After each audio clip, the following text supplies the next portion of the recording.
ناظرین السلام علیکم. پروگرام علم و حکمت کے ساتھ زبیر احمد حاضر خدمت ہے. سیدنا ابراہیم علیہ السلام کے بعد رسالت اور نبوت کا سلسلہ آپ ہی کی ذریت میں رہا.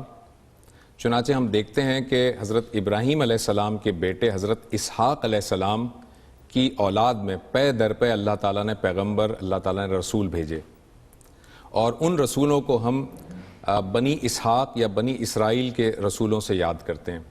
اور قرآن میں جا بجا جب بھی اللہ تعالیٰ بنی اسرائیل کو مخاطب کرتا ہے تو دراصل اس سے مراد وہ قومیں ہیں جو کہ ان رسولوں سے متعلق قومیں ہیں.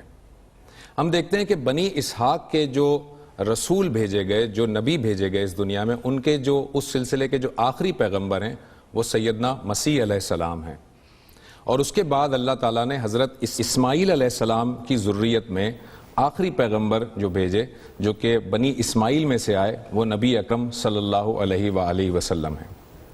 یہ دونوں پیغمبر یعنی بنی اسماعیل کے طرف سے آنے والے جو آخری پیغمبر ہیں، جو تمام کے تمام پیغمبروں میں سب سے آخری ہیں، جنہیں ہم خاتم النبیین بھی کہتے ہیں، نبی اکرم صلی اللہ علیہ وآلہ وسلم، اور اس کے ساتھ ساتھ جو بنی اسحاق کے آخری پیغمبر ہیں یعنی کہ سیدنا مسیح علیہ السلام.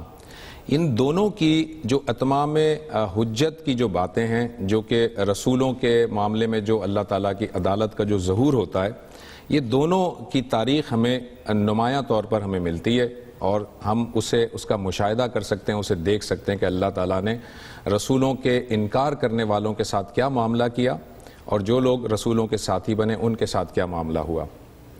آج ہم اس پروگرام میں سیدنا مسیح علیہ السلام کی سیرت کا مطالعہ کریں گے، اور یہ دیکھیں گے کہ ان کے وہ کیا حالات تھے جس میں وہ مبعوث کیے گئے، اور اس کے ساتھ ساتھ اگر وہ رسول تھے تو اللہ تعالیٰ نے ان کے معاملے میں جو رسولوں کا جو سنت ہے، جو عدالت کا ظہور ہے، وہ کیسے وہاں پر برپا ہوا.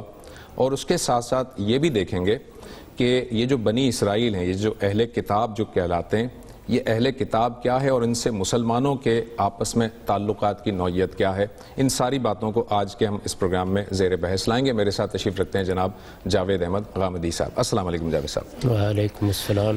جاوید صاحب، یہ جو سب سے پہلے میں ابتدا وہاں سے کرتا ہوں کہ سیدنا ابراہیم علیہ السلام سے کیا اللہ تعالیٰ نے یہ وعدہ فرمایا تھا کہ اب آئندہ جتنے بھی رسول آئیں گے، جتنے بھی پیغمبر آئیں گے، وہ آپ ہی کی ذریت میں سے ہوں گے؟ اس کی نوعیت وعدے کی نہیں ہے، یعنی یوں نہیں ہے کہ اللہ تعالیٰ نے ایک خاص شخصیت کے ساتھ پیمان کیا تھا، اس کو پورا کرنے کے لیے یہ طریقہ اختیار کیا.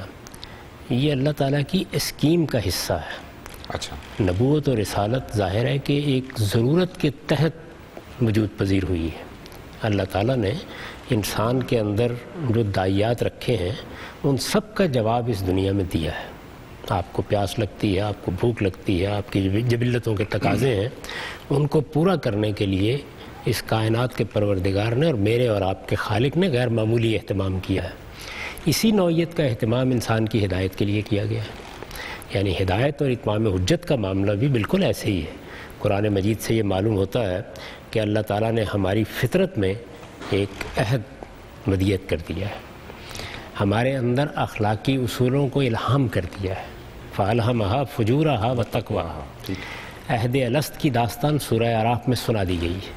اس پر تبصرہ کرتے ہوئے یہ بات بھی بتا دی گئی ہے کہ ہم نے یہ اس لیے کیا کہ اگر کسی شخص تک خدا کے پیغمبروں کی بات نہیں پہنچے گی، اس کے آباء تک بھی نہیں پہنچی ہوگی، اس کو تاریخ سے بھی کوئی چیز نہیں معلوم ہوگی، تو یہ عہد ہے جس کی بنیاد پر ہم اس کا مواخذہ کریں. اللہ تعالیٰ نے جب نبوت کا سلسلہ شروع کیا تو آپ جانتے ہیں کہ انسانی تمدن کس طرح کام کر رہا تھا. یعنی جب ہم انسان کی تاریخ پڑھتے ہیں تو یہ معلوم ہوتا ہے کہ ایک زمانہ وہ تھا کہ جس میں لوگ شکار کر لیتے تھے. آئیے چلتے ہیں پروگرام کے بقیہ حصے کی طرف.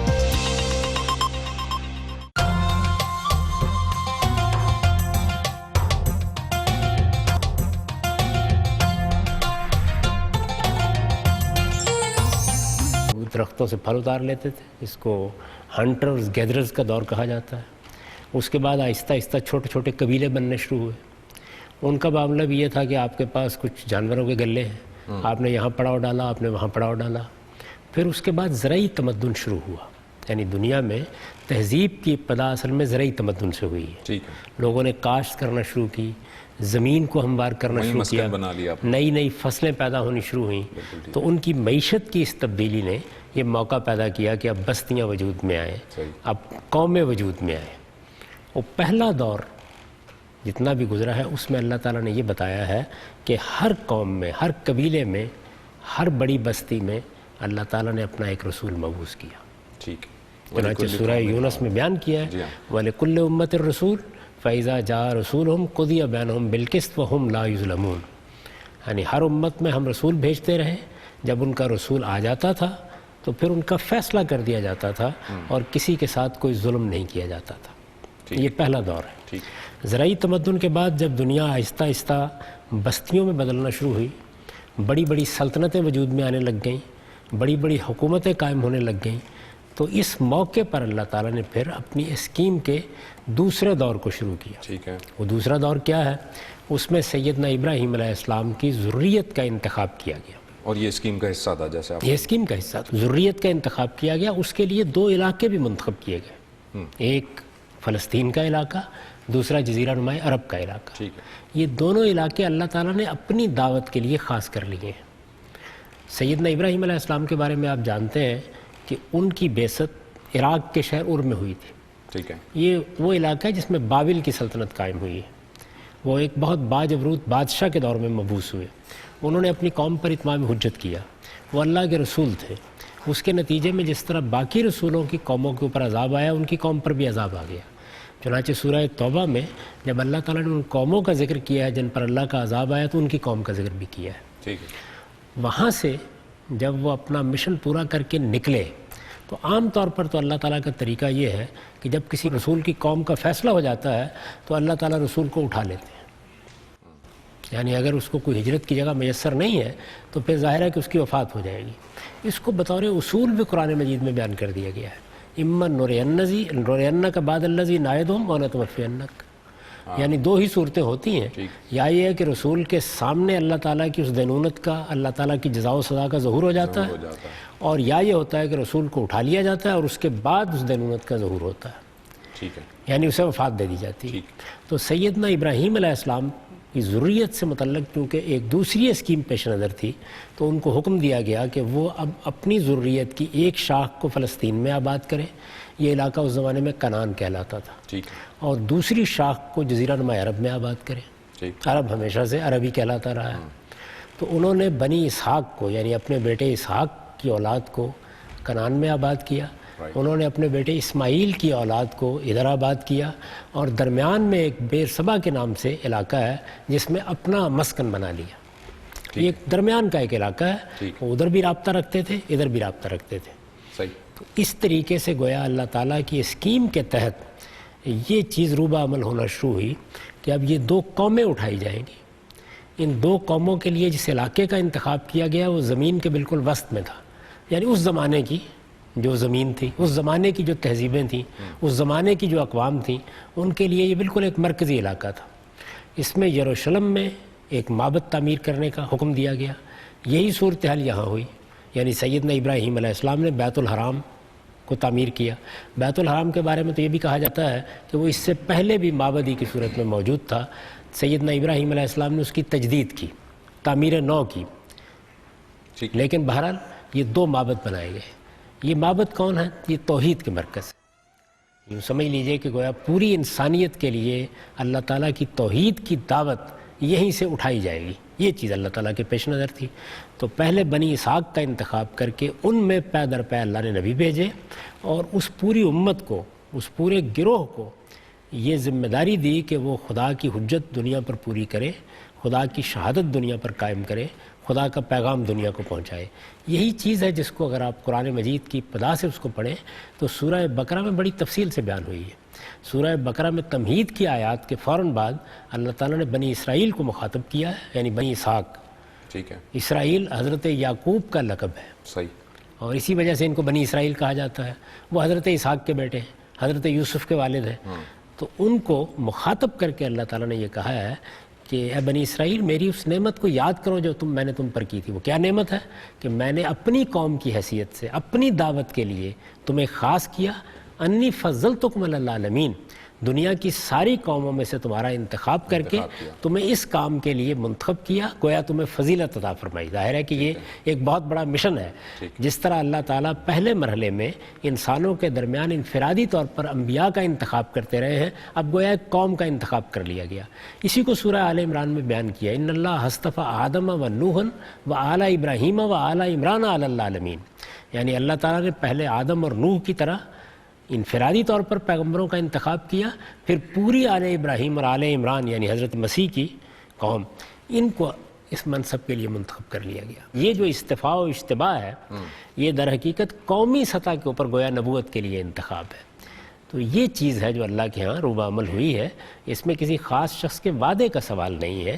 سیدنا ابراہیم علیہ السلام کو البتہ یہ شرف کیوں حاصل ہوا، اس کی وجہ قرآن نے یہ بتائی ہے کہ ان کو بہت سے مراحل سے گزارا گیا، اللہ نے ان کو بہت سے امتحانوں سے گزارا، وہ اس میں پورے اترے، اور اس طرح گویا اس بات کی بنیاد پڑ گئی کہ اب ان کی نسل ہی کو اس کام کے لیے منتخب کیا جائے، اور اس طرح وہ دنیا کے لیے ہدایت کے امام کی حیثیت اختیار کر گئے. ٹھیک ہے جاوید صاحب، آگے بڑھنے سے پہلے ذرا اس کا ایک چھوٹا سا وضاحت کر دیجیے گا کہ جب اللہ تعالیٰ نے یہ اسکیم جو ہے یہ اس کا ارادہ فرمایا اور بنی اسحاق میں سے پیغمبر بھیجے گئے، تو جیسے کہ آپ فرما رہے تھے ابھی کہ حضرت ابراہیم سے پہلے مختلف قبیلوں میں بستیوں میں پیغمبر جاتے رہتے تھے، لیکن اب اللہ تعالیٰ نے بنی اسرائیل کو منتخب کیا کہ وہ جو ہے وہ یہ اللہ تعالیٰ کے یہ جو دعوت کا مشن ہے وہ پورا کریں.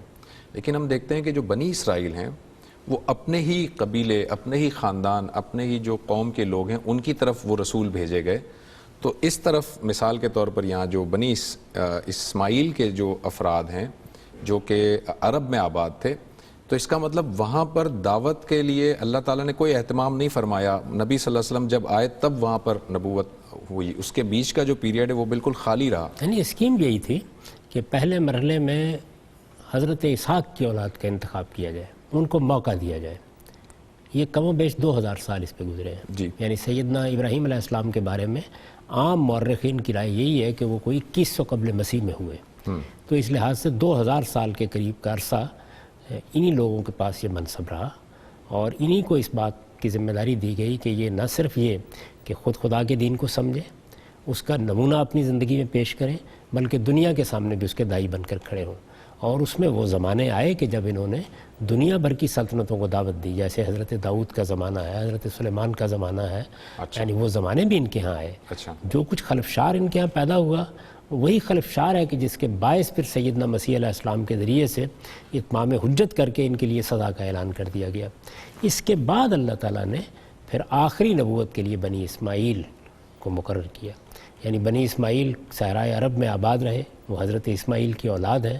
ظاہر ہے ان کے ہاں بھی دین ابراہیمی کی روایت موجود تھی، تاہم شرک بھی آ گیا، بدعات بھی آ گئی، بہت سی چیزوں میں بگاڑ بھی پیدا ہو گیا، یہاں تک کہ پھر محمد الرسول اللہ صلی اللہ علیہ وسلم کی بعثت بحیثیت آخری پیغمبر کی ہوئی، اور پھر ان کو اس منصب کے لیے فائز کیا گیا. یوں سمجھ لیجئے کہ جو پہلے 2000 سال ہیں ان میں بنی اسحاق اس منصب پر فائز رہے، اور اب کم و بیش 1500 سال ہو گئے ہیں جس میں بنی اسماعیل اس ذمہ داری کو ادا کرنے کے لیے مقرر کیے گئے ہیں. اور کتنا وقت لگتا ہے کچھ نہیں کہا جا سکتا. آپ جانتے ہیں کہ ایک بڑی مشہور روایت ہے جس میں یہ بیان کیا گیا ہے کہ اللہ تعالیٰ نے اس اسکیم میں کیا طریقہ اختیار کیا گیا. اس میں رسالت مآب صلی اللہ علیہ وسلم نے ایک تمثیل کا انداز اختیار کیا ہے، اور یہ فرمایا ہے کہ تم یوں سمجھو کہ کچھ لوگوں کو یہ ذمہ داری دی گئی، اور یہ ذمہ داری ظہر تک ان کے پاس رہی. اچھا. یہاں تک کہ پھر وہ معزول کر دیے گئے، اور پھر عصر کے بعد ایک دوسری قوم کو یہ ذمہ داری دی گئی، اور مغرب پر وہ بھی معزول کر دی گئی، اور اب یہ ذمہ داری ہمارے پاس ہے.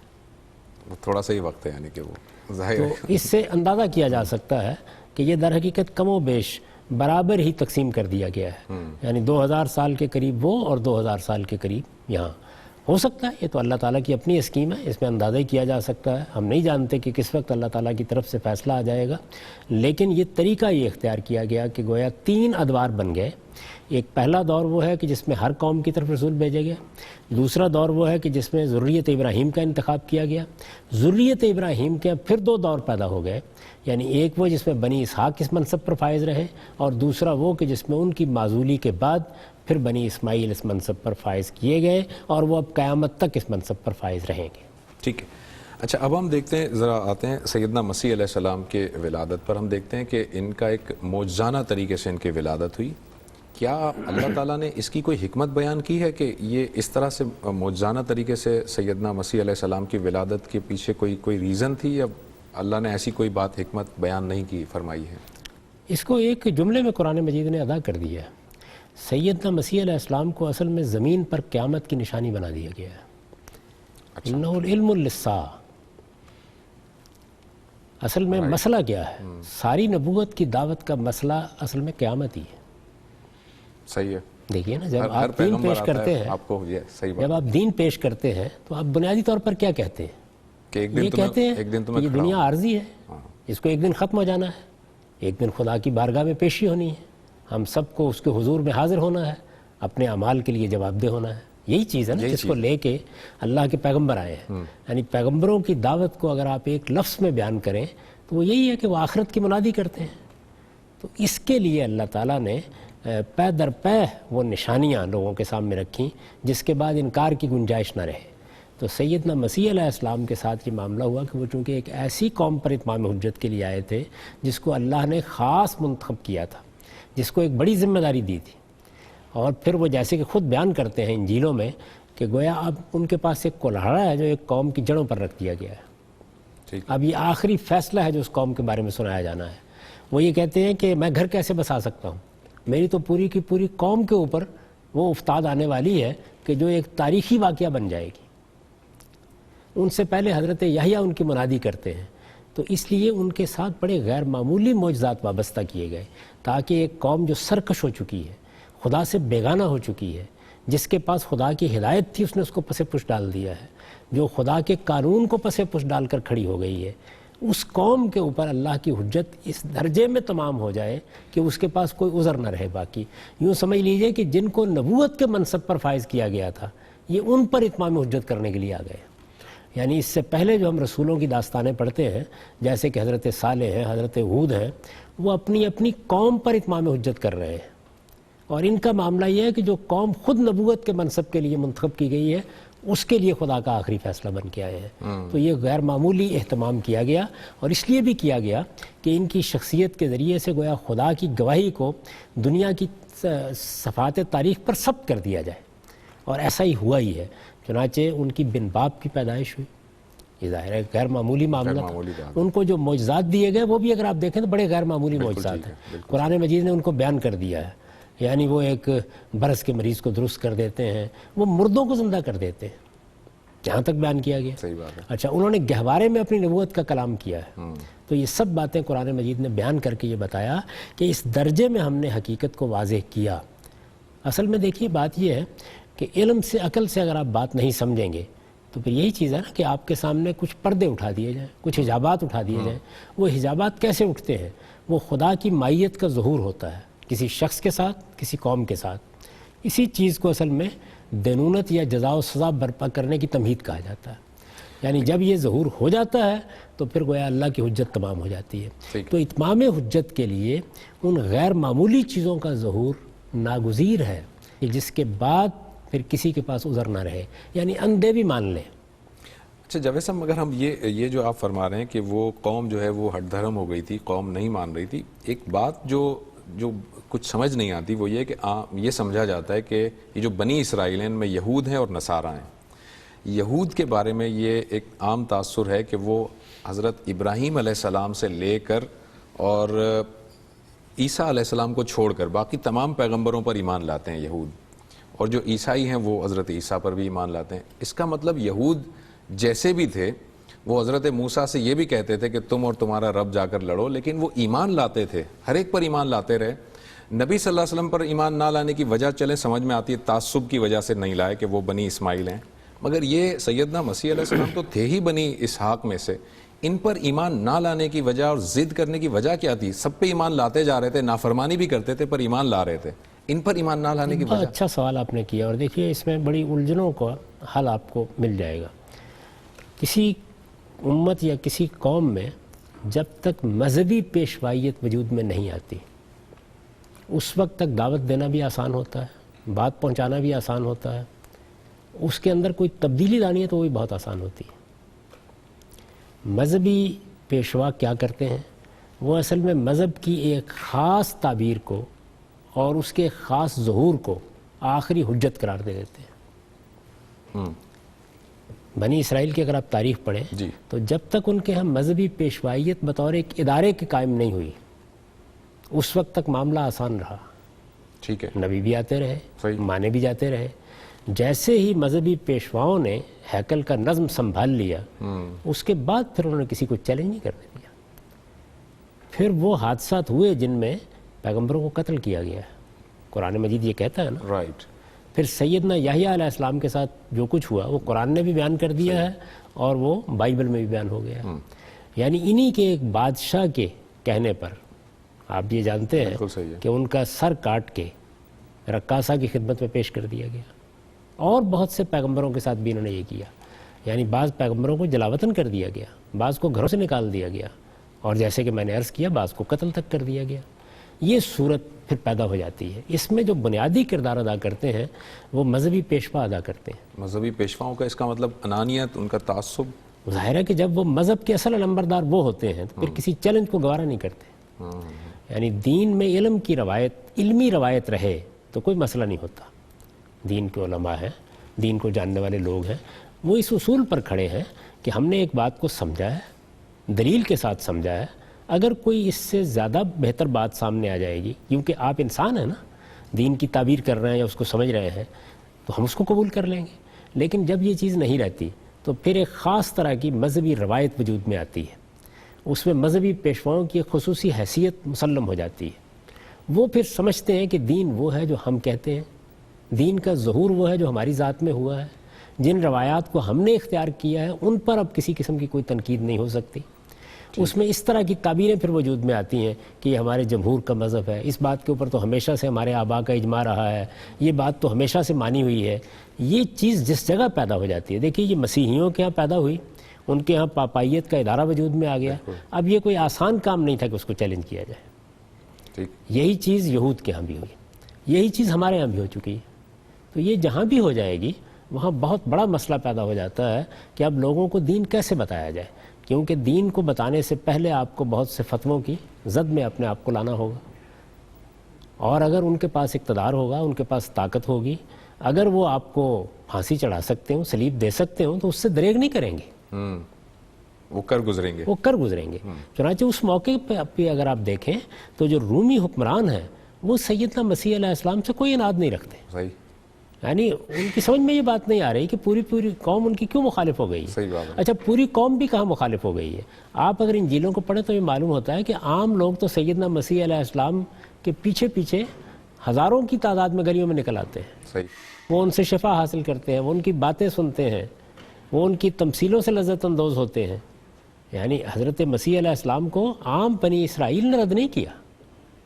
صحیح بات ہے۔ جو لوگ ان کے مقابلے میں آ کر کھڑے ہوئے ہیں وہ اصل میں کون لوگ ہیں؟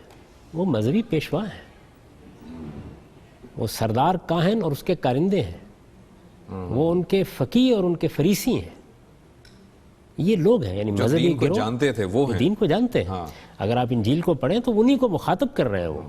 وہ بار بار اگر آپ پہاڑی کے آواز میں دیکھیں تو یہ کہتے ہیں کہ یہ تم لوگ ہو کہ جو لوگوں کو دین بتانے کے لیے کھڑے ہوئے تھے، اور تمہارا حال کیا ہو گیا ہے کہ سونف اور زیرے کے اوپر تو دہ یکی بتاتے ہو، عشر کے فتوے دیتے ہو، اور لوگوں کا خون تم نے حلال کیا ہوا ہے۔ تم تو سفیدی پھری ہوئی قبروں کی مانند ہو کہ ان کے اندر ہڈیوں کے سوا کچھ نہیں ہوتا، اوپر سے بہت خوبصورت نظر آتی ہیں۔ تم مچھروں کو چھانتے ہو اور اونٹوں کو نگلتے ہو۔ تو یہ جو انہوں نے سب تبصرہ کیا ہے یہ اصل میں اس پیشوائیت پر کیا ہے۔ یہ جس وقت اس طریقے سے منظم ہو جاتی ہے تو پھر یہ اپنے لیے کوئی چیلنج گوارا کرنے کے لیے تیار نہیں ہوتی، یہ اپنے لوگوں سے باہر کسی آدمی کو بھی قبول کرنے کے لیے تیار نہیں ہوتی۔ یہ آپ پوری تاریخ میں دیکھ سکتے بہت امپورٹنٹ بات ہے یہ۔ اچھا جاوید صاحب، یہ نتیجے کے طور پر آپ دیکھیں کہ جس وقت اس نے کہا رومی حکمران نے، پلاطس نے، کہ میرے پاس ایک برابا ڈاکو ہے اور ایک مسیح ہے، کسے چھوڑ دوں میں؟ تو مجھے آج کے دن کسی ایک کو چھوڑ دینا ہے۔ ہاں، تو آپ یہ جانتے ہیں کہ مذہبی پیشواؤں نے کیا آواز بلند کی؟ وہ ڈاکو کو انہوں نے کہا کہ اب ڈاکو کو چھوڑ دیں ہمارے لیے. یہی لوگ تھے کہ جن کو ہیکل میں جا کے سیدنا مسیح علیہ السلام نے توجہ دلائی اور یہ کہا کہ تم نے تو میرے باپ کے گھر کو چوروں کا بٹ بنا دیا ہے. وہ اس طرح کی جو تعبیریں اختیار کرتے ہیں ان کو انجیل میں پڑھیے تب اندازہ ہوتا ہے کہ کسی قوم میں جب وہ کوئی مذہب کو ماننے والی قوم ہوتی ہے بگاڑ پیدا ہوتا ہے اور اس کے مذہبی رہنما بن جاتے ہیں، دین کے عالم نہیں رہتے. یعنی دیکھیے دین کا عالم جو ہے وہ تو دلیل سے بات کرے گا، اپنی بات کہہ دے گا، شائستگی کے ساتھ اپنا مقصد پورا کر دے گا. اس کے سامنے صرف یہ ہوگا کہ مجھے حقیقت کو جاننا ہے، تحقیق کرنی ہے، اپنی تحقیق بیان کر دینی. یعنی جیسے آپ دنیا کے دوسرے علوم کو ماہرین کو دیکھتے ہیں وہ ایسے ہی کرتے ہیں، اپنی بات استدلال سے بیان کر دیتے ہیں، کسی کے پیچھے لٹ لے کے نہیں پڑھتے. ہمارا بھی تو یہی حال ہے آج، ایسا ہی ہوتا ہے. ایسا ہی حال ہے. یعنی جس جگہ بھی یہ چیز ہو جائے، اگرچہ ہمارے ہاں اس طرح کا ادارہ قائم نہیں ہوا، بنی اسرائیل کے ہاں تو سردار کاہن کو ایک خصوصی حیثیت حاصل تھی. مذہبی پیشوائیت ایک تنظیم کی شکل اختیار کر گئی تھی، اس میں ایک ہیرارکی وجود میں آ گئی تھی، بالکل ایسے جیسے کہ مسیحیوں کے ہاں پاپائیت کی صورت میں آ گئی. ہمارے ہاں یہ نہیں ہوا، لیکن اس سب کچھ کے باوجود ہو گیا ہے. یعنی ہر چند کہیں کہ ہے نہیں ہے، لیکن یہاں ہو گیا ہے. اچھا جاوید صاحب، یہ ایک سیدنا مسیح علیہ السلام کے بارے میں یہ روایت بیان کی جاتی ہے کہ وہ کہتے ہیں کہ میں جو موسیٰ علیہ السلام کی جو شریعت ہے اسے منسوخ کرنے نہیں ہوں، میں اسی کی تصدیق کرنے آیا ہوں، اسی کو پھیلانے آیا ہوں. تو پھر اب ایک سوال ہے جو کہ ہمارے آڈینس نے ای میل سے بھی پوچھا تھا، وہ یہ کہ پھر انجیل کا مقصد کیا تھا؟ جب وہ موسوی شریعت ہی کے فالوور تھے تو پھر انجیل کیوں اتاری گئی؟ دین کے دو حصے ہیں، ایک حصے کا تعلق دین کے عقائد اور اخلاق سے ہے. یہ دیکھیے فلسفے کو بھی اگر آپ دیکھیں تو وہ اپنی کلاسیکی صورت میں کیا ہے، وہ میٹا فزکس اور ایتھکس ہے. ہاں ٹھیک ہے. باقی دوسری شاخیں تو بعد میں پیدا ہوئی ہیں جتنی بھی ہیں، اور ان سب کو گویا ضمنی لحاظ سے فلسفے کی اصل سے متعلق کیا جاتا ہے، ورنہ اصل فلسفے کے مباحث یہی ہوتے ہیں. مذہب میں بھی اصل چیز یہی ہے، یعنی اس حقیقت کو سمجھنا کہ اس کائنات کا ایک خالق ہے، اپنی ابتدا کو سمجھنا، اپنی انتہا کو سمجھنا، یہ جاننا کہ اس کائنات کا خالق کیا صفات رکھتا ہے، یہ معلوم کرنا کہ اس کے کیا سنن ہیں جن کے تحت وہ دنیا والوں کے ساتھ معاملہ کرے گا، یہ معلوم کرنا کہ اس دنیا کا انجام کیا ہونا ہے. یہ وہ چیزیں جن کو ہم عقائد کے طور پر بیان کرتے ہیں. دوسری چیز کیا ہے؟ دوسری چیز جو دین کی اصل ہے وہ ہمارے اخلاق ہیں. یعنی ان کے لیے دین نے کچھ آدرش، کچھ نصب العین بیان کیے ہیں، معاملات، ہمارے اخلاقی وجود کو کیسا پاکیزہ ہونا چاہیے. تو یہ دو چیزیں جو بنیادی چیزیں ہیں، یہی اصل میں اصل دین ہے. اس کو قرآن مجید الحکمہ سے تعبیر کرتا ہے. دوسرا حصہ شریعت ہے، یعنی جس میں انہی اخلاقی مقدمات پر مبنی قانون دیا جاتا ہے، شریعت دی جاتی ہے، اپلیکیشنز ہیں، ان کی اپلیکیشن. یعنی قانون میں چیزوں کو متعین محدد کر دیا جاتا ہے. قانون کے پھر دو حصے ہوتے ہیں، ایک وہ ہے کہ جس کا تعلق ہماری انفرادی زندگی سے ہے، ایک وہ ہے جس کا تعلق ہماری اجتماعی زندگی سے. ٹھیک ہے. تو یہ جو قانون یا شریعت ہے، اس کو قرآن مجید اپنی تعبیر کے مطابق الکتاب بھی کہتا ہے، شریعت کا لفظ بھی اس کے لیے استعمال کرتا ہے. ٹھیک ہے. میں نے اپنے ہاں اسی کو قانون کے لفظ سے تعبیر کیا ہے. یعنی جو دین کے احکام ہیں جن میں یہ بتایا جاتا ہے متعین طور پر کہ آپ نے یہ کرنا ہے اور وہ کرنا ہے. آپ ایک مثال سے اس کا فرق سمجھ لیں. یعنی یہ بات کہ بدکاری نہیں کرنی ہے، ٹھیک ہے، بدکاری ایک بری چیز ہے، یہ اخلاق کی تعلیمات پر مبنی ہے. ٹھیک ہو گیا. لیکن بدکاری اگر ہوئی ہے تو اس کی ایک سزا ہوگی، اور وہ سزا متعین طور پر یہ ہے جیسے ہمارے ہاں قرآن مجید میں بیان کی گئی ہے، جیسے تورات میں بیان ہوئی ہے. تو یہ شریعت ہے. تو اگر آپ تورات کا مطالعہ کریں، جس کو وہ کہتے ہیں نا میں تورات کو منسوخ کرنے کے لیے نہیں آیا، تو تورات سراسر شریعت ہے. اچھا ٹھیک ہے. یعنی اس میں قانون بیان کیا گیا ہے، اور قانون کا بھی وہ حصہ زیادہ نمایاں طور پر بیان ہوا ہے جس کا تعلق بنی اسرائیل کی اجتماعی حیثیت سے ہے. یعنی بنی اسرائیل اب ایک قوم بن چکے ہیں، ان کا ایک باقاعدہ نظم اجتماعی قائم ہے، ایک باقاعدہ حکومت ان کے اندر قائم ہو چکی ہے، ایک خطہ ارض ان کے لیے خاص کر دیا گیا ہے، اس کے لحاظ سے بہت سے احکام ان کو دیے گئے ہیں. تو ایک لحاظ سے وہ قانون ہے. تورات کے لفظی معنی بھی قانونی کے ہیں. رائٹ. یعنی جو لفظ تورا بولتے ہیں آپ، تو عبرانی زبان میں یہ قانون کے لیے، مطلب قانون، ٹھیک ہے، لا کے لیے استعمال ہوتا ہے. حکمت کا پہلو نگاہوں سے اوجھل ہو گیا تھا. رائٹ. یعنی عقائد کیا ہیں، ان کی حقیقت کیا ہے، یہ خود دین کے احکام کے اندر اصل روح کیا ہے، وہ کیا شخصیت ہے جو ان کے ذریعے سے بننی چاہیے. یعنی قانونی پہلو نے غلبہ پا لیا تھا. یہ بھی امتوں کی بدقسمتی ہے. یعنی اس میں عام طور پر یہ ہو جاتا ہے، ہمارے ہاں بھی یہی ہوا ہے. آپ یہ دیکھیے نا کہ دین کی حکمت کو بیان کرنے والے لوگ، دین کی اصل کو بیان کرنے والے لوگ، دین کو بحیثیت مجموعی دیکھنے والے لوگ اس طرح لوگوں کے ہاں مقبول نہیں ہوئے جس طریقے سے مثلا فقہ کے ائمہ مقبول ہیں. صحیح ہے. اس لیے کہ قانونی ڈھانچہ جب بن جاتا ہے تو آپ اسی کے اندر رکھ کر دین کو دیکھ رہے ہوتے ہیں. تو یہی چیز ان لوگوں کے ہاں بھی ہو چکی ہوئی تھی. اس لیے یہ ضروری ہوا کہ حکمت کو زیادہ نمایاں کیا جائے. دین اصل میں کیا ہے؟ خدا کی سچی محبت، خدا کی سچی معرفت، آخرت کا استحضار، دنیا کی زندگی کی حقیقت کو سمجھ کر دنیا کو بسر کرنا، یہ وہ چیزیں تھیں کہ جن کی یاد دہانی کی ضرورت تھی. تو سیدنا مسیح علیہ السلام پر انجیل اس مقصد سے نازل کی گئی، یعنی دین کے اس حصے کو بڑی تفصیل سے یہ بیان کرتی ہے. اس کو قرآن نے خود بیان کر دیا ہے، یہ بتا دیا کہ ہم نے تورات نازل کی، یعنی وہ ایک کتاب تھی جس میں قانون تھا. ٹھیک ہے. اور یہ کیا ہے؟ انجیل حکمت ہے. ٹھیک ہے. تو اسی کی جو ڈویژن ہے، اسی کو ہم جو آج کے دور میں جو اولڈ ٹیسٹمنٹ اور نیو ٹیسٹمنٹ جو کہتے ہیں، عہد نامہ عتیق اور جدید، یہی ڈویژن ہے. اصل میں دیکھیے اس میں بھی لوگوں کو معلوم ہونا چاہیے کہ بائبل ہمارے پاس جس شکل میں آتی ہے اس میں کتاب مقدس لکھا ہوا ہوتا ہے. وہ ایک مجموعہ ہے کوئی 1500 صفحے سے زیادہ کا. ٹھیک ہے. یہ سارا کا سارا الہام نہیں ہے. بالکل ٹھیک ہے. یعنی اس میں تورات ہے، تاریخی ریکارڈ بھی ہے، اس میں زبور ہے، اس میں انجیل ہے، اس میں انبیاء کے صحائف ہیں، وہ اس کے اندر ہیں. صحیح ہے. لیکن اس میں بنی اسرائیل کی پوری تاریخ بھی ہے. اس میں خود حضرت مسیح علیہ السلام کی پوری تاریخ ہے. یعنی انجیلیں بھی اس طریقے سے نہیں ہے جیسے ہمارے ہاں قرآن ہے. تورات کو تو مرتب شکل میں اس کا حصہ بنایا گیا ہے. یعنی تورات بھی بالکل اسی طرح نازل ہوئی ہے جس طریقے سے قرآن نازل ہوا ہے.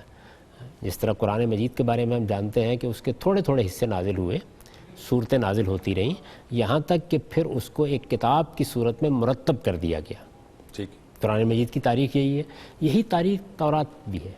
چنانچہ اگر آپ بائبل کو دیکھیں تو اس کی جو پہلی 4 کتابیں ہیں، یعنی پیدائش میں، خروج میں، گنتی میں، اخبار میں، پہلی 4 کتابوں میں یہ ترتیب نزولی سے بیان ہو رہی ہے. بالکل صحیح ہے. تاریخ بیان ہوتی ہے، بنی اسرائیل مصر سے نکلے ہیں، یہ ہوا ہے، وہ ہوا ہے. اس کے دوران میں تورات کے احکام بھی آ جاتے ہیں. وہاں تاریخ اور الہام دونوں ملے ہوئے. صحیح. اس کے بعد کتاب استثناء ڈیٹرانومی ہے جس میں در حقیقت تورات کو پھر مرتب شکل میں پیش کیا گیا ہے. ٹھیک ٹھیک. چنانچہ وہ آپ اس کو پڑھیں تو یہ معلوم ہو جاتا ہے کہ آپ وہ ایک ترتیب دے کر ایک باقاعدہ کتاب کے طور پر سیدنا موسیٰ علیہ السلام اس کو پڑھ کے سنا رہے ہیں. انجیل کے ساتھ یہ بھی نہیں ہو سکا. یعنی سیدنا مسیح علیہ السلام کو چونکہ موقع ہی نہیں ملا تو اس وجہ سے وہ ہمارے پاس اسی تاریخی ترتیب سے ہے. اس میں بھی آپ دیکھیے تو ان کی سیرت جو لوگ بیان کر رہے ہیں، واقعات جو لوگ بیان کر رہے ہیں، اس کے اندر کہیں کہیں وہ بیان کرتے ہیں کہ تب مسیح نے یہ کہا، تب یہ تمثیل سنائی، تب یہ باز کہا. یہ اس کے اندر آتا ہے، اور جہاں آتا ہے وہاں یہ معلوم ہو جاتا ہے کہ اس میں کیا کہنے. یہ تو سراسر الہام ہے اور معلوم ہوتا ہے کہ آسمان بول رہا ہے براہ راست. اچھا جاوید صاحب، یہ جو آپ بار بار یہ تذکرہ کر رہے ہیں کہ انجیل کو ذرا پڑھیے تو اس میں اس طرح سے موجود ہیں چیزیں، یا جیسے کہ آپ نے ماؤنٹ سرمن جو ہے اس کا حوالہ دیا آپ نے، پہاڑی کا واز ہے. ہم یہ بھی سمجھتے ہیں کہ خطبہ حجت الوداع کی جس طرح سے اہمیت ہے اسی طرح سے یہ جو ماؤنٹ کا جو سرمن ہے اس کی بھی اہمیت ہے. لیکن کچھ لوگوں کا یہ خیال ہے کہ قرآن مجید کی موجودگی میں اب انجیل، زبور، تورات کی طرف ہمیں ریفر نہیں کرنا چاہیے کیونکہ وہ اس کے اندر بڑی تحریف ہوئی ہے. جب ہمارے پاس فائنل ورژن موجود ہے تو پھر ہمیں اس کی طرف دیکھنے کی کیا ضرورت ہے؟ پہلے میں ایک چیز کی وضاحت کر دوں. یہ جو پہاڑی کا واز ہے یہ سیدنا مسیح علیہ السلام کے الہام کا حصہ ہے، یعنی یہ اللہ کی طرف سے ہے. انجیل میں جس جگہ آپ کو اس طرح کی عبارات ملتی ہیں ان کے بارے میں صاف یہ معلوم ہوتا ہے کہ یہی وہ چیز ہے جس کو اللہ نے نازل کیا ہے. صحیح ہے. اس کو اگر آپ انجیل میں پڑھیں تو یہ بالکل واضح ہو جاتا ہے کہ وہ تو در حقیقت انجیل کا بھی دل ہے. یعنی اگر آپ انجیل کو دیکھیں تو انجیل کا بھی دل ہے. جیسے کہا جاتا ہے نا کہ سورہ یاسین قرآن کا دل ہے، تو بالکل یہی نوعیت اس کی ہے. ٹھیک. اور میں یہ سمجھتا ہوں کہ ہر شخص کو اسے ضرور پڑھنا چاہیے. ہر شخص کو ایک بار ضرور اس کا مطالعہ. قرآن مجید کے ہوتے ہوئے بھی میں وہی آپ کے سوال کا جواب دیتا ہوں. جی. اس کے اندر در حقیقت ہماری تصویر ہے. اچھا. یعنی جب کوئی مسلمان قوم بگڑ جاتی ہے، جب ان کے ہاں مذہبی پیشوائیت بگاڑ کو آخری انتہا تک پہنچا دیتی ہے، جب ان کے اخلاق برباد ہو جاتے ہیں، جب ان کو اصلاح کی ضرورت ہوتی ہے، وہ کیا حالات ہوتے ہیں. تو اس میں وہ ایک آئینہ ہے جس میں ہم اپنی تصویر دیکھ سکتے ہیں اس لیے اس کی بڑی اہمیت ہے۔ اب رہا آپ کا سوال، تو میں آپ سے یہ عرض کرتا ہوں کہ جو لوگ یہ باتیں کرتے ہیں انہوں نے در حقیقت قرآن کو نہیں پڑھا ہوتا۔ قرآن مجید جگہ جگہ خود انجیل کے حوالے دیتا ہے، جگہ جگہ خود زبور کے حوالے دیتا ہے، دعوت دیتا ہے کہ پڑھو، جگہ جگہ خود تورات کے حوالے دیتا ہے، بلکہ یہ کہتا ہے کہ یہ وہ کتاب ہے کہ جس کے اندر ہدایت ہے، جس کے اندر نور ہے۔ ان لوگوں کو جن کو دعوت دے رہا ہے، مسیحیوں کو دعوت دے رہا ہے، یہود کو دعوت دے رہا ہے، ان سے بھی کہتا ہے کہ لاؤ تورات۔ ان سے کہتا ہے کہ تم اگر قرآن مجید پر ایمان نہیں لا رہے ہو تو اس وقت تک، یعنی ہم تمہیں دعوت دیں گے تم قرآن پر ایمان لاؤ، لیکن جب تک ایمان نہیں لاتے تو تمہیں انجیل پر عمل کرنا چاہیے، صحیح، کیونکہ اس میں بھی خدا کی ہدایت ہے۔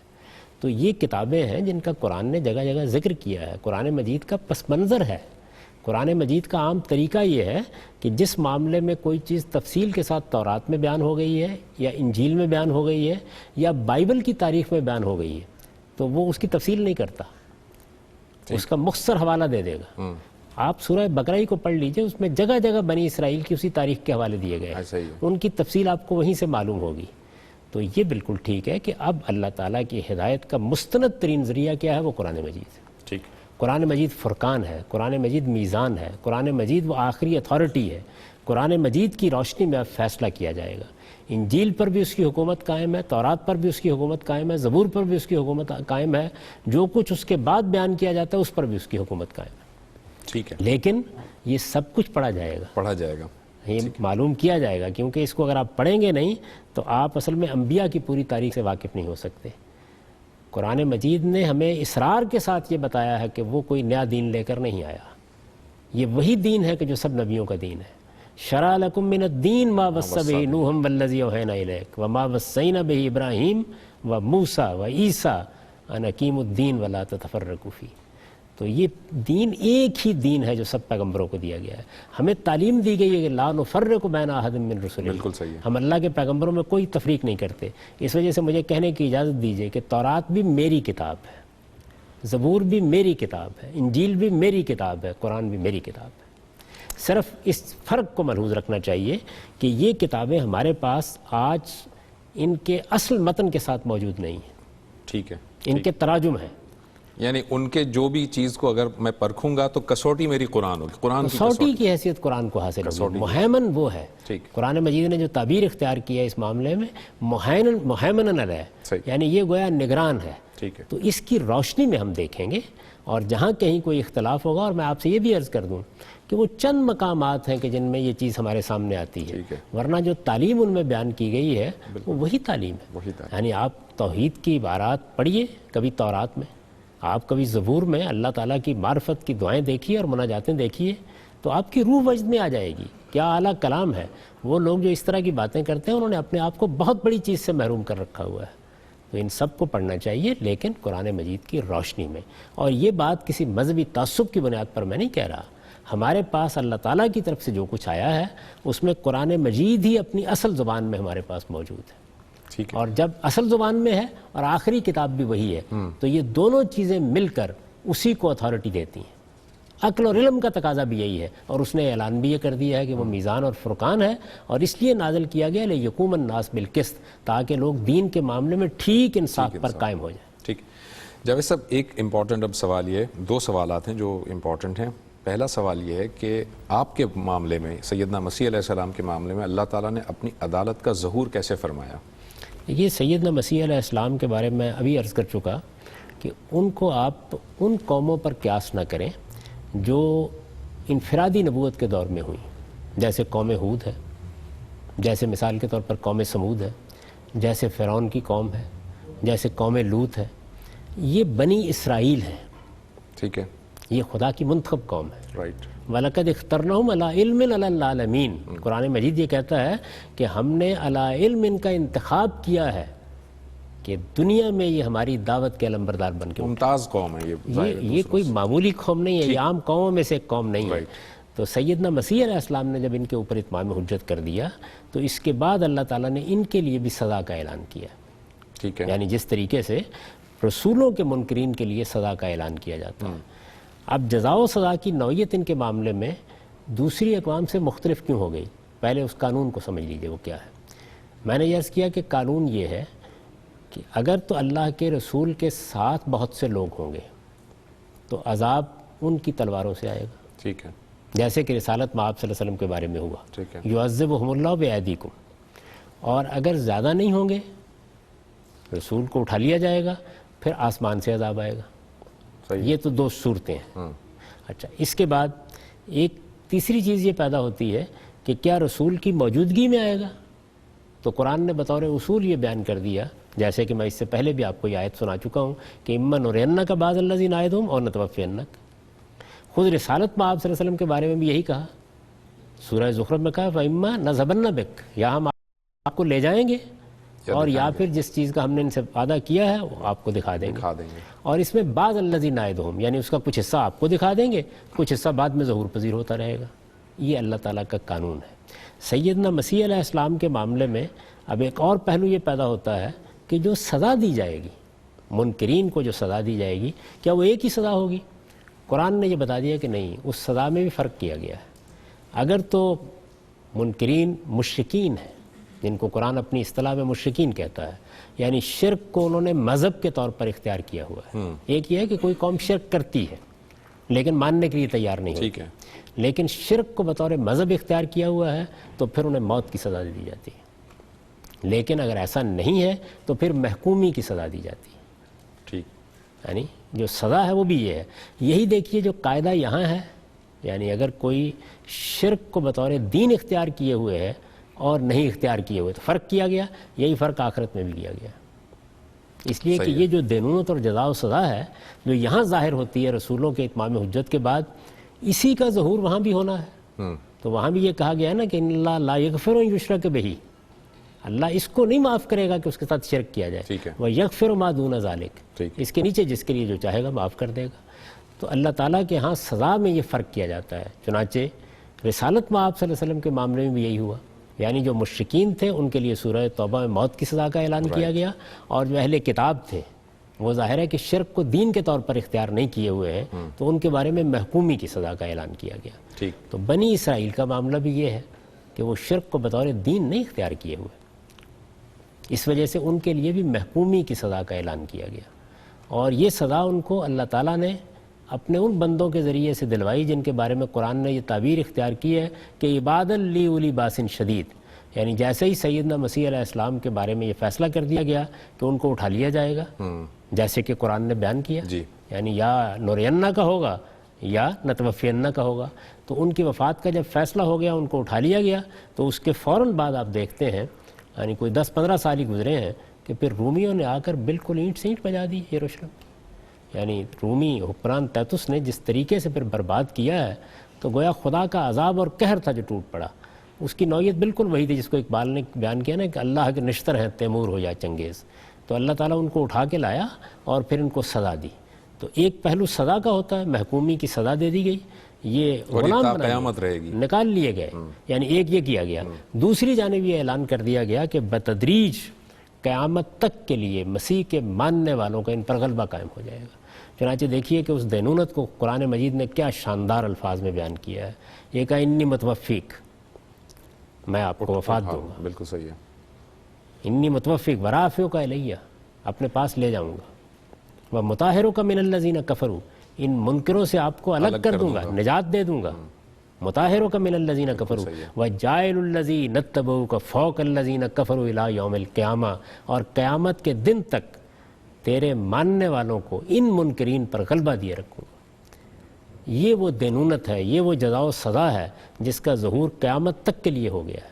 یہ چیز ہے کہ جس سے سیدنا مسیح علیہ السلام قیامت کی نشانی بن کے رہ گئے ہیں. گویا ان کی دینونت کو آج بھی ہم دیکھ سکتے ہیں، وہ اس وقت بھی برپا ہے. وہ پچھلے 1500 سال سے 2000 سال سے برپا ہے. پچھلے 1500 سال سے قرآن کا یہ اعلان ہم پڑھ رہے ہیں، اس میں ادنیٰ درجے میں بھی کوئی تغیر نہیں ہوا. یہ قیامت تک اسی طرح برپا رہے گا. یہ کوئی حکیم یا فلسفی کے الفاظ نہیں ہیں کہ تحریل ہو جائے، یہ خدا کا اعلان ہے. اور آپ یہ دیکھیے کہ پچھلے 1500 سال کی تاریخ اس کی تصویب کر رہی ہے. یہ قیامت تک اسی طریقے سے رہے گا، یہ بتا دیا گیا. اس میں الفاظ یہی ہیں وجاعل الذین اتبعوک فوق الذین کفروا الی یوم القیامہ. یوم القیامہ. اب اس میں آپ نے یہ فرمایا کہ جو لوگ جنہوں نے شرک کو بطور مذہب نہیں مانا تھا ان کے لیے محکومی کی سزا ہے، لیکن پھر ہم دیکھتے ہیں کہ سیدنا مسیح علیہ السلام کے ماننے والوں میں شرک آ گیا، عقیدہ تثلیث جو آیا، اور پھر قرآن مجید خود یہ کہتا ہے کہ ہم عیسیٰ سے پوچھیں گے قیامت کے دن کہ کیا تم نے کہا تھا کہ مجھے اور میری والدہ کو جو ہے وہ معبود بنا لو، رب بنا لو. اس کا مطلب اب سیدنا مسیح علیہ السلام کے ماننے والوں نے شرک کو بحیثیت عقیدہ مانا ہوا ہے. یہ بات صحیح ہے جاوید صاحب؟ نہیں، بالکل نہیں مانتے. وہ یہ کہتے ہیں ہم توحید کے علمبردار ہیں، یعنی وہ اصل میں تعویل کرتے ہیں اس کی. اچھا، وہ تعویل کرتے ہیں. کرتے ہیں. جیسے ہمارے ہاں بہت سی چیزیں ہیں جن کے بارے میں آپ بہت آسانی سے یہ کہہ سکتے ہیں کہ یہ سری شرک ہے. ہم مسلمانوں کے ہاں بہت سے فرقے ہیں، بہت سے گروہ ہیں جنہوں نے ایسے عقائد اختیار کر رکھے ہوئے ہیں، ایسے اعمال اختیار کر رکھے ہوئے ہیں، لیکن یہ کہ وہ اس کو ماننے کے لیے تیار نہیں ہوتے. تو یہی اصول قرآن مجید نے ہم کو بتایا کہ جس وقت کوئی قوم شرک کو بحیثیت دین اختیار کر کے یہ کہتی ہے کہ شرک ہی اصل دین ہے. تو جاوید صاحب، اس طرح تو وہ کفار مکہ تھے، وہ بھی تعویل ہی کرتے تھے. وہ کہتے تھے کہ ہم اللہ کو مانتے ہیں لیکن یہ جو ہے یہ وہ سفارشی ہیں ہمارے لیے. وہ تعویل ہی تو کرتے تھے. ان کو شرک، وہ یہ کہتے تھے کہ خدا نے ان کو اپنا شریک ٹھہرایا ہے. اچھا، اور شریک کس پہلو سے ٹھہرایا ہے؟ اس پہلو سے ٹھہرایا ہے. رائٹ. یہ کہتے تھے وہ. تو اس وجہ سے قرآن مجید نے ان کے لیے مشرکین کا لفظ استعمال کیا بطور اصطلاح، اہل کتاب کے لیے نہیں کیا. لم یکن الذین کفروا من اہل الکتاب والمشرکین. اہل کتاب کو ہمیشہ الگ سے ایک گروہ کے طور پر بیان کیا اور سزا میں بھی فرق کیا. تو یہ معاملہ مسلمانوں کے ساتھ بھی ہوگا. ایک شخص پر کیا یہ واضح ہو گیا ہے کہ جو کچھ وہ کر رہا ہے وہ شرک ہے؟ ہم اصل میں جب خود ایک چیز کو سمجھ لیتے ہیں کہ یہ شرک ہے تو اس کا اطلاق دوسرے آدمی پر کر ڈالتے ہیں. اس کو اقرار کرنا چاہیے کہ میں کیا مان رہا ہوں. وہ یہ نہیں مانتے. میں آپ سے عرض کروں کہ میں انگلستان میں تھا تو میں نے دیکھا کہ آکسفورڈ اسٹریٹ پر ایک خاتون کھڑی ہوئی بائبل کے چھوٹے چھوٹے نسخے تقسیم کر رہی ہے، بلکہ انجیل کے. اچھا. بہت مختصر سے اور عربی زبان میں، اس لیے کہ عرب بہت آتے ہیں تو عربی زبان میں. ان کے اوپر میرے پاس اب بھی وہ موجود ہے جو بطور علامت جو کچھ لکھا ہے وہ کیا ہے؟ لا الہ الا اللہ. اچھا اچھا. اس کے بعد اگلے صفحے کو آپ پلٹیں تو اس میں انہوں نے بتایا ہے کہ یہ جو لا الہ الا اللہ ہے، اللہ کے سوا کوئی معبود نہیں، یہ اس انجیل میں کہاں کہاں بیان ہوا ہے. تو اس وجہ سے وہ کہتے یہ ہیں کہ ہم توحید کے علمبردار ہیں. وہ اس کی تعویل کرتے ہیں. وہ جو کچھ بیان کرتے ہیں اس کو ہم کہتے ہیں کہ دیکھیے اس سے تو شرک ہو رہا ہے.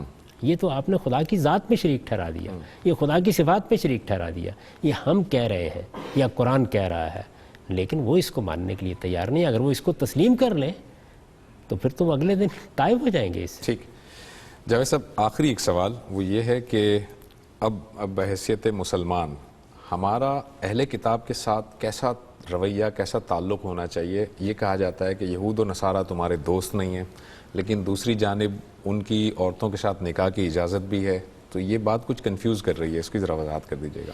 یہ دیکھیے بات یہ ہے کہ یہود و نصارہ کے بارے میں یہ جو قرآن مجید میں بیان ہوا ہے یہ ایک خاص موقع کی بات ہے. قرآن مجید ایک پیغمبر کی سرگزشت انذار ہے. یعنی رسول اللہ علیہ وسلم کی بعثت ہوئی ہے، آپ پر قرآن نازل کیا جا رہا ہے. قرآن مجید اس پوری کشمکش کو بیان کر رہا ہے جو اس وقت ہوئی. ٹھیک. رسول اللہ علیہ وسلم اللہ کے رسول ہیں. رسول کی حیثیت سے آپ کے ذریعے سے خدا کی جزا و سزا کا ظہور ہوا ہے. قانون یہ ہے جس کا ہم نے بہت تذکرہ کیا اس پروگرام میں بھی. قانون یہ ہے کہ جس وقت اللہ تعالیٰ پھر اتمام حجت کے بعد عذاب کا فیصلہ کر لیتے ہیں تو عذاب سے پہلے تمام تعلقات توڑ لیے جاتے ہیں. ٹھیک ہے. یعنی قرآن مجید سے یہ معلوم ہوتا ہے کہ ایک تمہیص اور تطہیر کا مرحلہ ہوتا ہے. اس کا کیا مطلب ہے؟